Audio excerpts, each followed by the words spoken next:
మీ business ఏదైనా మీ ఊర్లో promotion చేయాలంటే అది సుమన్ టీవీతోనే సాధ్యం. ఇప్పుడే సంప్రదించండి.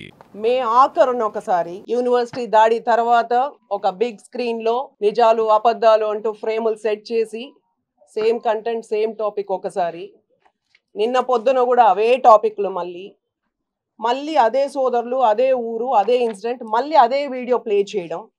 నిన్న పొద్దున ఎస్పీ గారిని వెళ్ళి కలిసారు అతను, అదే వీడియో కొత్త ఎస్పీ గారికి చూపించారు. ఆ వీడియోని మళ్ళీ పత్రికా సోదరులకు మళ్ళీ ప్లే చేశారు. ఈ రోజు పొద్దున మళ్ళీ ప్రెస్ మీట్, మళ్ళీ చెప్పిందే చెప్పడం. సో మొదటగా నాకైతే అర్థమైంది అతనికి మానసిక స్థితి సరిగ్గా లేదు అని. ఎందుకంటే సంపూర్ణ అధికారం అనుభవించారు అతను 10 yearsగా. సో అతను ఆడిందే ఆట పాడిందే పాటగా చెల్లింది. సో హఠాత్తుగా అతను ఓడిపోవడం, ప్రజలు ఈ తీర్పు ఇవ్వడం, ఇక్కడ ఒంగోలు 2 చోట్ల ఓడిపోవడం, సడన్గా అధికారాన్ని కోల్పోవడం, ఇది ఎవరికైనా సహజమేమో. సో అతను కొంచెం బ్యాలెన్స్ తప్పుతున్నారు, పదే పదే చెప్పిందే చెబుతూ పోతున్నారు. నేను ఇక్కడికి రావడం ఏంటంటే బిజినెస్ గురించి ఎక్కువ మాట్లాడుతున్నాడు అతను రాజకీయంగా మాట్లాడితే నానిగారితో మాట్లాడొచ్చు, సమాధానం చెబుతారు. బిజినెస్ గురించి నాని గారు చాలాసార్లు పత్రికల ముందు చెప్తూ వస్తారు, నాకు తెలియదు, మా ఇంట్లో మా మిసెస్ కానీ కొడుకు కానీ సంపాదిస్తారు, నేను రాజకీయంలో ఆ డబ్బులు తీసుకొని ఖర్చు పెడుతూ ఉంటానని. అది 100% నిజం. ఈ రోజుటి కూడా నాని గారు స్టార్ట్ చేసి ఉండొచ్చు బిజినెస్, గ్రానైట్ బిజినెస్ అన్నది, గ్రానైట్ ఫ్యాక్టరీ అన్నది 25 సంవత్సరాల ముందు స్టార్ట్ చేసిన వ్యక్తి. కానీ రాజకీయం పిచ్చితో దాన్ని సరిగ్గా నడపకుండా ఉంటే ఆ బాధ్యతలు నేను తీసుకున్నా. ఈ 24 సంవత్సరాలుగా సంబంధించినంత మా వ్యాపారానికి సంబంధించినంత వరకు పూర్తి డీటెయిల్స్ నా దగ్గర ఉన్నాయి. నేను సమాధానం చెబుతాను. ఎంతసేపటికి మా క్వారీ గురించో మా కేసుల గురించో ఇంకా పెద్ద రెడ్డి అంటాడు ఇంకో రెడ్డి అంటాడు, మనకు సంబంధం లేదు. నేను చెబుతా మా క్వారీ పైన 6 ఫస్ట్ మాట. మేము ఎప్పుడు నేను ప్రెస్ ముందుకు వచ్చినా, నాని గారు ప్రెస్ ముందుకు వచ్చినా పూర్తి డీటెయిల్స్ పేపర్స్ తీసుకొని వస్తాం. అతను నాకు అధికారి చెప్పాడు, నా కల్లోకి వచ్చింది, నా పక్కింటోడు చెప్పాడు, ఇంకోటి చెప్పాడంటే చెల్లదు. పత్రికల ముందుకొచ్చి గాలి వార్తలు ఒకరి మీద అభియోగం వేస్తే చెల్లదు. చెవెన్న పేపర్ తీసుకురావాలి. మొట్టమొదటి అబద్ధం, 6 నెలల ముందు ఊరికే టైంపాస్కి ఒక నోటీస్ పెట్టుకొని టికెట్ కోసం లోకేష్ గారికి మా సిబిఎన్ గారికి చూపడానికి కోసం 6 నెలల ముందు మేం కేసు పెట్టించుకున్నామని చెప్పాడు. అది మొట్టమొదటి అబద్ధాన్ని పదే పదే పదే పత్రికల ముందు చెప్తున్నాడు. 2022 సంవత్సరం 27వ తారీఖు 8వ నెల మాకు డిమాండ్ నోట్ ఇవ్వడం జరిగింది. ఈవెన్ ఇంత నీట్గా చెప్పాలి, 6 నెలల ముందు పేపర్ కాదు, క్లీన్ పేపర్ ఇవ్వాలి. ఇది మీకు కంప్లీట్ ప్రింట్అవుట్స్ ఉన్నాయి. అంటే అక్షరాల 2 సంవత్సరాల ముందు మా క్వారీకి 50 కోట్లు, 50 కోట్లు అంటే నేను హైలైట్ చేసా, మీకు అన్ని డిస్ట్రిబ్యూట్ చేస్తాను. 47,39,33,232 రూపాయలు, అక్షరాల 48 కోట్లకి అది మాకు డిమాండ్ నోట్ ఇచ్చారు. ఇమ్మీడియట్గా మీకు కావాలి అంటే 5 times పెనాల్టీ పక్కన 250 కోట్లు పెడితే మీకు ఇస్తామని చెప్పారు. ఆ క్వారీ విలువే 30 కోట్ల కంటే ఉండదు.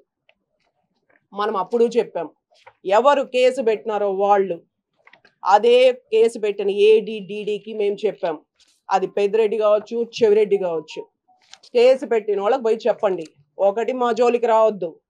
ఆ రోజు వార్నింగ్ ఇచ్చినాం నేను కూడా ఇచ్చా, మా జోలికి రావద్దు, టైం ఎప్పుడు గుండ్రంగా తిరుగుతూ ఉంటుంది. డబ్బు నువ్వు ఎన్ని కోట్లు వేసావు, నువ్వు కొట్టింది మా కడుపు మీద కాదు, మా పైన ఆధారపడి ఇంచుమించు 300 కుటుంబాలు ఉన్నాయి వర్కర్స్ రూపంలో. క్వారీల్లో కావచ్చు, ఫ్యాక్టరీల్లో కావచ్చు, వర్కర్స్ కుటుంబాలు మేమిచ్చే జీతం మీద ఆధారపడి బ్రతికేటోళ్ళు ఉన్నారు. నెల పడితే మాకు 80 లక్షల రూపాయలు కావాలి. ఏంటి, మేము ఈఎంఐలు కట్టాలన్నా జీతాలు ఇవ్వాలన్నా ఒక నెలకి మా ఫ్యాక్టరీలకు వచ్చే పవర్ బిల్స్ 15 లక్షల రూపాయలు వస్తుంది.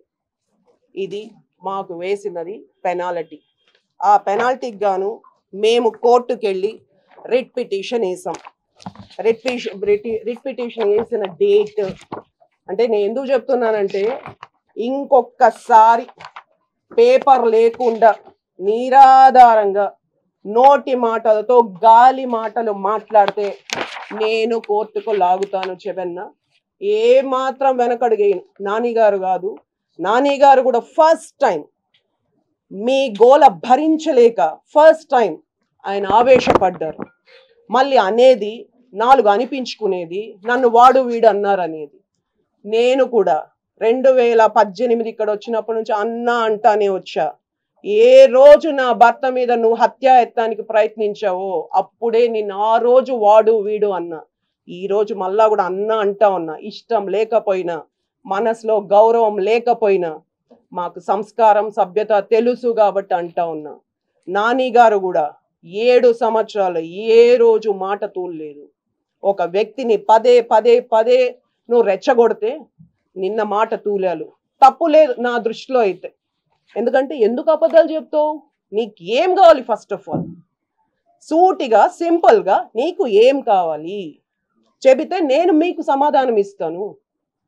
కరెక్ట్గా 1 నెల రోజులు కాలేదు మేము ప్రమాణ స్వీకారం చేసి.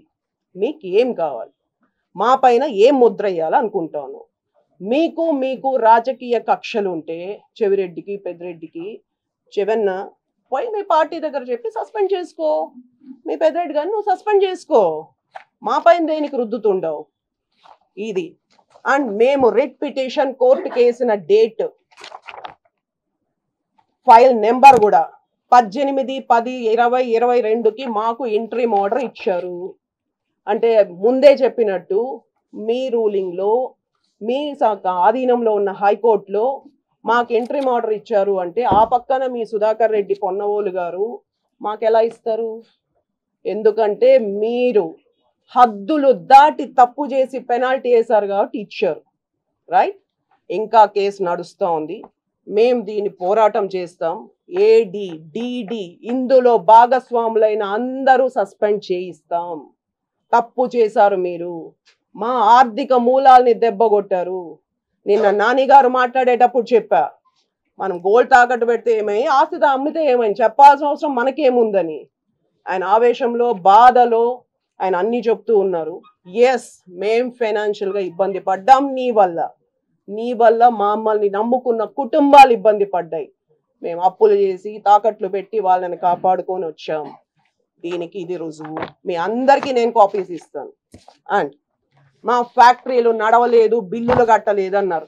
ఒక నెలకి చదువుకున్నాను అంటారు, డిగ్రీలు అంటారు. చదువుకున్న వాళ్ళకి అవగాహన ఉండాలి. ఒక గ్రానైట్ సంస్థకి ఒక నెలకి మాకు ఒక్కొక్క ఫ్యాక్టరీలో 3 లక్షల నుంచి 5 లక్షల రూపాయలు కరెంట్ బిల్లు పే చేస్తాం. మేము 24/7 రన్ అవుతుంది మాకు. మాది కేస్ నెంబర్ స్టాప్ చేసి అదే డేట్స్లో 2023, 2022 సంవత్సరాలు 2 సంవత్సరాలుగా మినిమం పే నెల పుడితే 55,000 లెక్కన మినిమం ఉండదాన్ని మేము పే చేసింది నామినేషన్కి ముందు. బల్క్గా 38 లక్షలు ఇంచుమించు పే చేసి నో డ్యూ సర్టిఫికేట్ తెచ్చుకున్నాం. దానికి సంబంధించిన పేపర్స్ నీకు నీట్గా పెట్టా. చదువు సంధ్యాలు చాలా ఎక్కువ కదా మనకి, మీరు చదువుకోండి.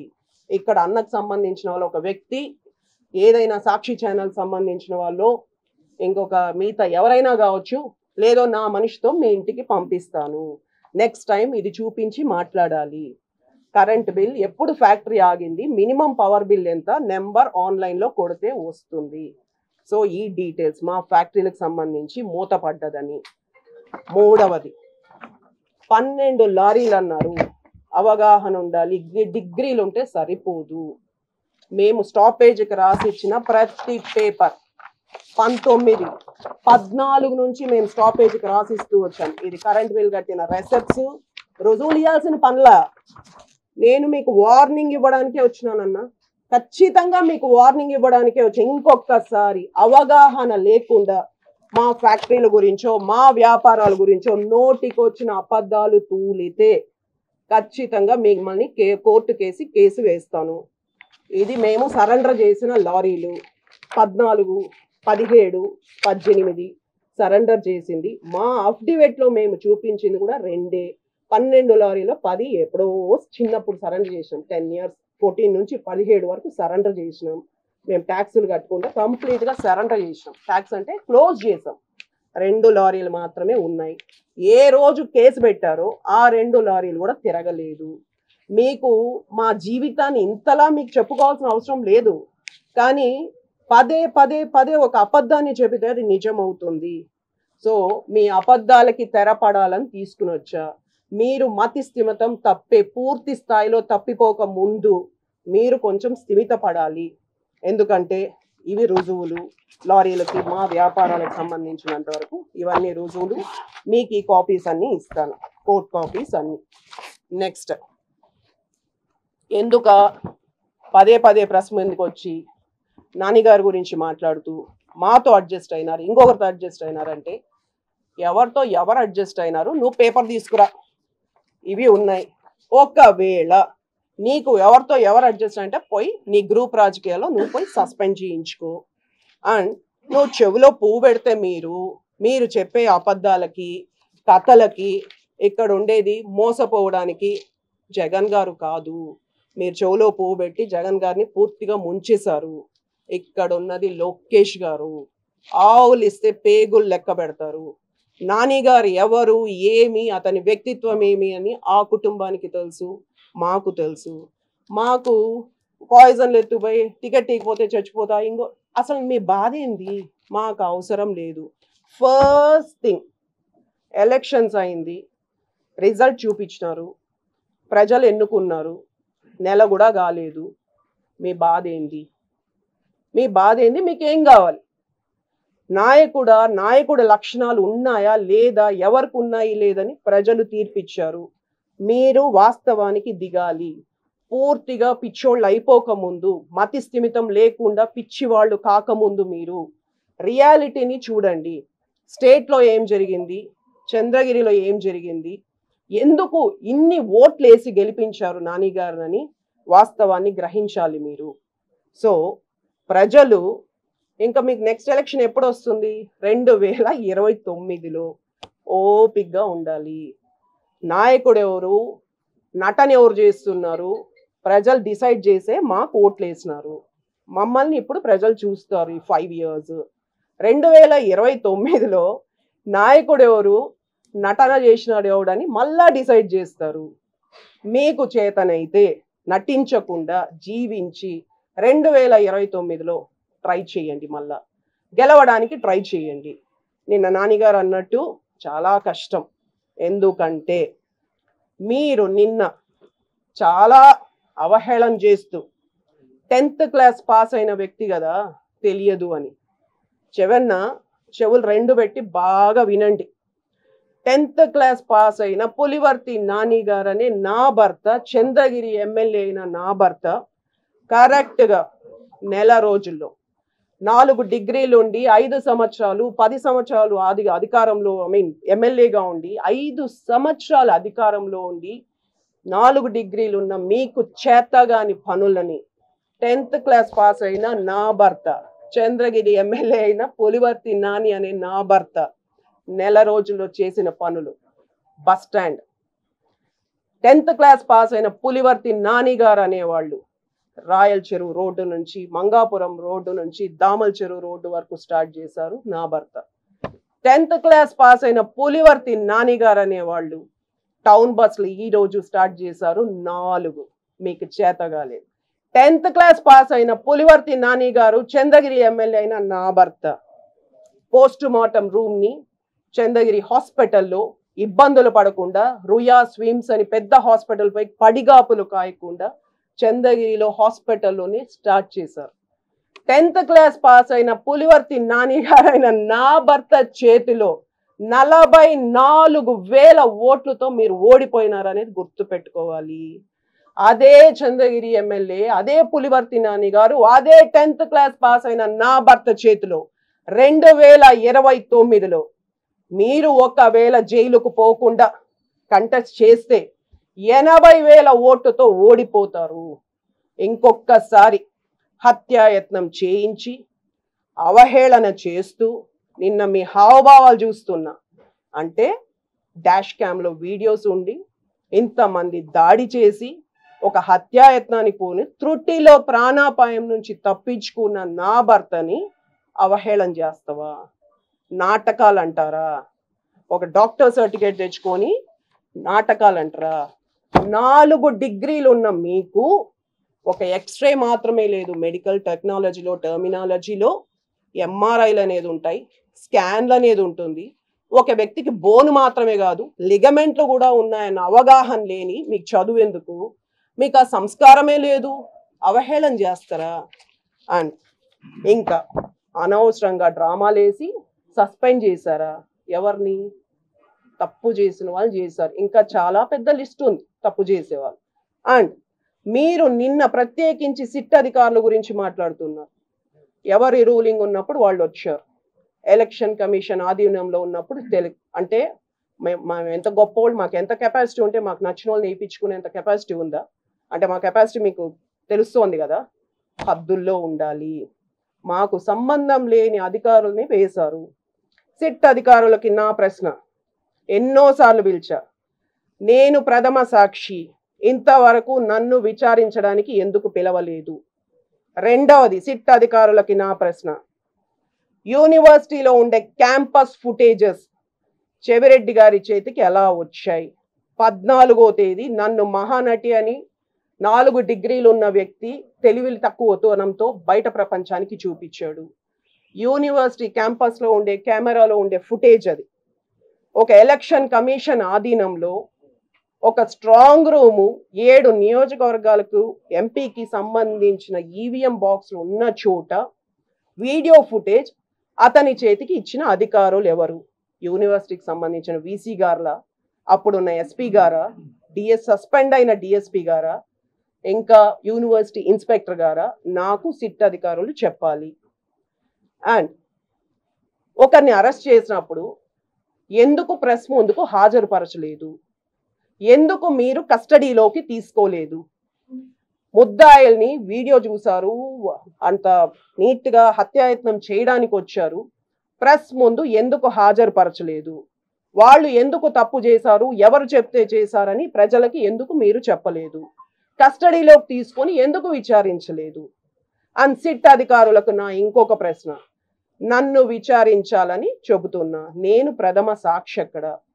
ఈ కేసులో అదే స్క్రూట్నీ రూమ్లో అదే స్ట్రాంగ్ రూమ్కి నేను పోయినప్పుడు బయట వచ్చినప్పుడు ప్రెస్ వాళ్ళు అడిగినప్పుడు చెప్పా, A1 అంటే సూత్రధారు 60-70 మందిలో మేము ఎవరిని అరెస్ట్ చేయమని చెప్పలేదు, ఎందుకంటే పిల్లలు వాళ్ళందరూ.